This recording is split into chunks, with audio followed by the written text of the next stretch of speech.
What's up everyone, Thralls here once again. I'm Necrotic Nick and I have an album review for you. So yet another one that came out on the 22nd of October was the first full length in 7 years from Massacre, Resurgence. This comes out on Nuclear Blast Records. This band formed in 1984 in Tampa. This is their fourth album overall, and well, there's a reason, because this band has had a lot of turmoil in terms of lineup changes, breakups, reformations, legal battles, name changes. You get the gist. It's pretty intense when it comes down to keeping this band together.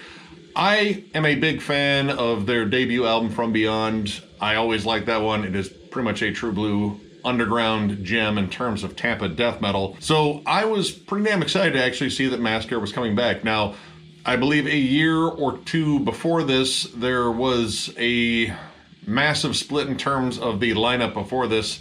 A lot of these members actually came in last year, and the members that left in 2019 or 2020 actually ended up forming the band Inhuman Condition, which they put out an album this year that was pretty damn good.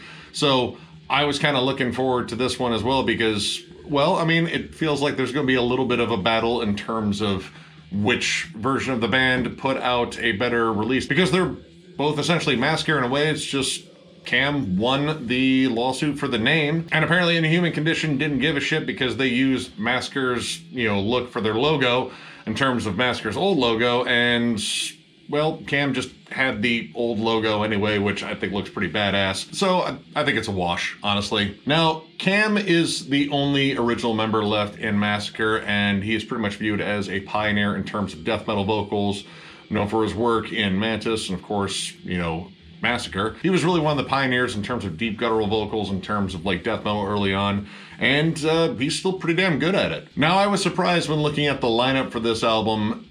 I saw the name Raga Johansson, which he's in 30 bands already. I've already reviewed a whole bunch of stuff that Raga's been in. Does this dude sleep? I wonder, because that is a lot of bands. Like, literally look at his Metal Archives page and you will see a shitload of bands. But as well as Raga, he has Johnny Patterson, who's known for God's Forsaken, Heads for the Dead, and also a shitload of bands on guitars as well. So I already had some questions going into this in terms of what this was going to sound like, and those questions were pretty much answered pretty quickly. Opening track, Eldritch Prophecy, pretty much takes us in a nice little cinematic, creepy horror intro. And it's what it is. At least they kind of included it in the track. It wasn't a separate track. But that goes right into straight up Tampa death metal. Straight up to a degree. There are definitely some, differences in terms of like that more European style in there, because honestly, a lot of this reminded me of Benediction's last album, which I absolutely love.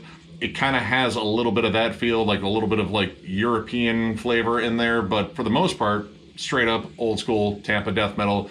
Very thrashy, very groove laden, and pretty much just kind of meat and potatoes, let's just riff it out. I would say thrash metal was still kind of like the big influence behind their death metal, especially on Innsmouth Strain and Whisper in Darkness. Like, you definitely hear old school Slayer-ish riffs, like Possessed, so kind of that half death metal, half thrash metal sort of sound. And again, I think some of that European death metal, like the more Stockholm sound, kind of carries over on Book of the Dead and Servants of Discord, because you get more punky D beats, more straight up kind of like crust punk kind of buried in the back there, but still flat out death metal. Now, I gotta come back to Cam's vocals on here. I think he does a good job. All 10 versions that seem to be singing at the same time. He layers his vocals to death on this. And while I think he has like a solid delivery, I got really tired of the fact that it was always layered and there was always like extra effects on it.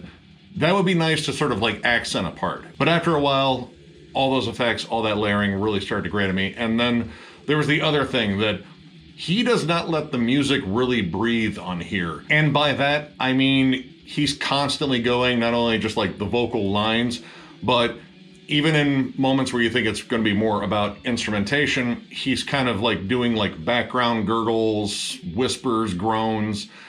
He's providing a lot of the atmosphere on here, which there's definitely some like added atmosphere on here in terms of like horror samples. I think they fire up a chainsaw on Book of the Dead, or at least that was a sample from maybe Evil Dead. Could be. But a lot of the time, he's just kind of doing these little groans in the background, and it's really not enough to like make the atmosphere sort of change. It doesn't make it sound any creepier or spookier. It just sounds like he's kind of doing too much. And that kind of brings up some other issues. The production on this is pretty bare bones. And honestly, like it just kind of feels really dry across the board. The guitar tone is very old school death metal, but it really doesn't have like a giant sort of like death metal sound to it. It kind of feels like just a dirty thrash tone. And now we're gonna start getting into issues with this album, because I kind of have more issues than I do things I like, unfortunately. This album is so cut and dry. Honestly, after the third track, I think the creativity just kind of stopped. Like this became kind of a rinse and repeat sort of listen, to the point where the songs are almost arranged the same way.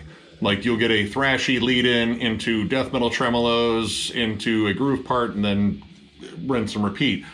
Generally, I kind of look for like solos or leads to sort of break that up in terms of like harmonies and such, but the leads and solos, there's only a couple of solos really on here, really don't do much to spice up the songs. You know, they're just kind of cut and dry. Like a lot of this is meat and potatoes, and while I love meat and potatoes sort of death metal, this is so bare bones. This is just like a steak you get at Denny's and, you know, some instant mashed potatoes.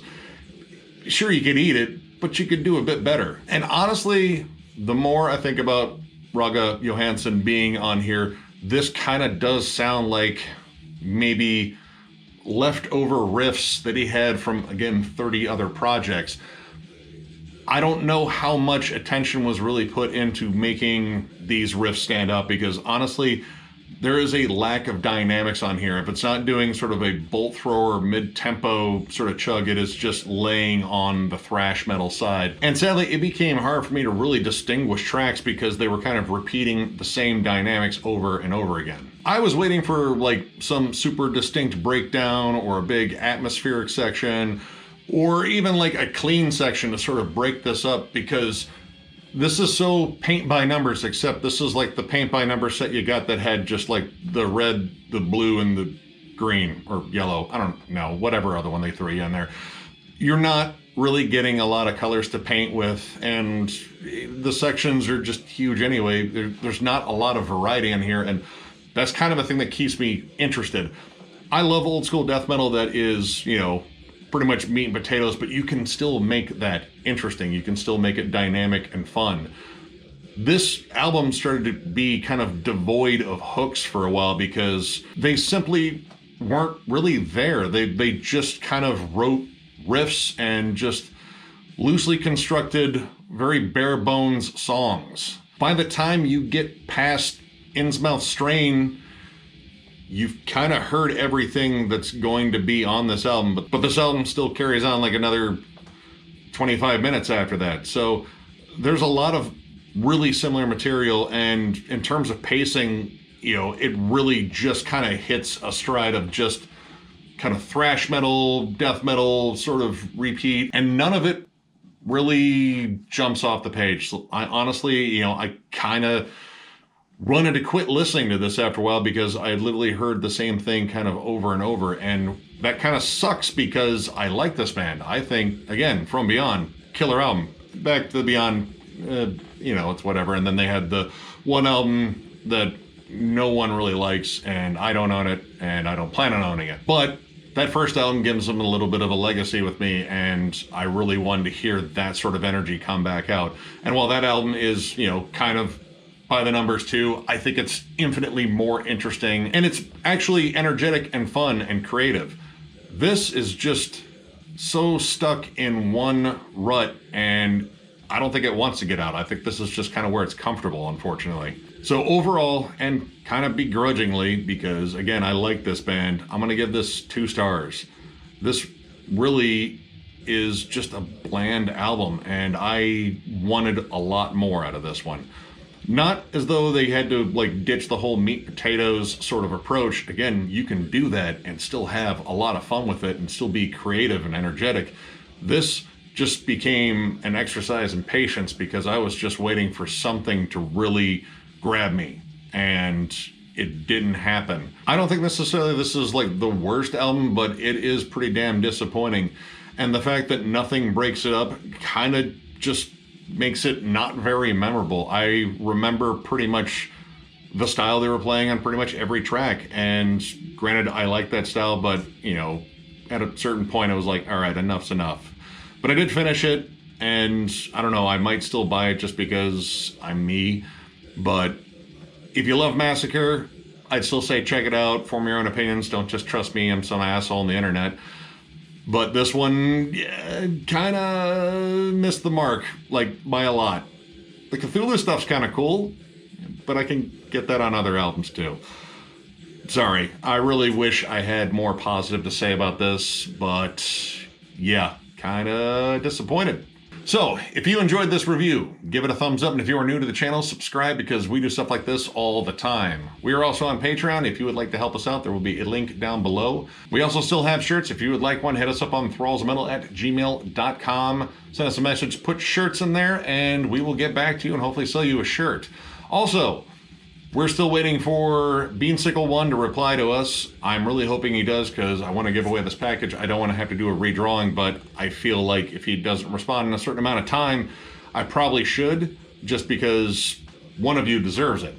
So, Beansicle, if you're watching, thrallsmetal@gmail.com. I'm not putting it up there again. But get a hold of us, give us your information, and we can get that package out to you. So with that, I thank you all once again for watching and subscribing and all that wonderful shit, because we love the shit out of you, and we will catch you later.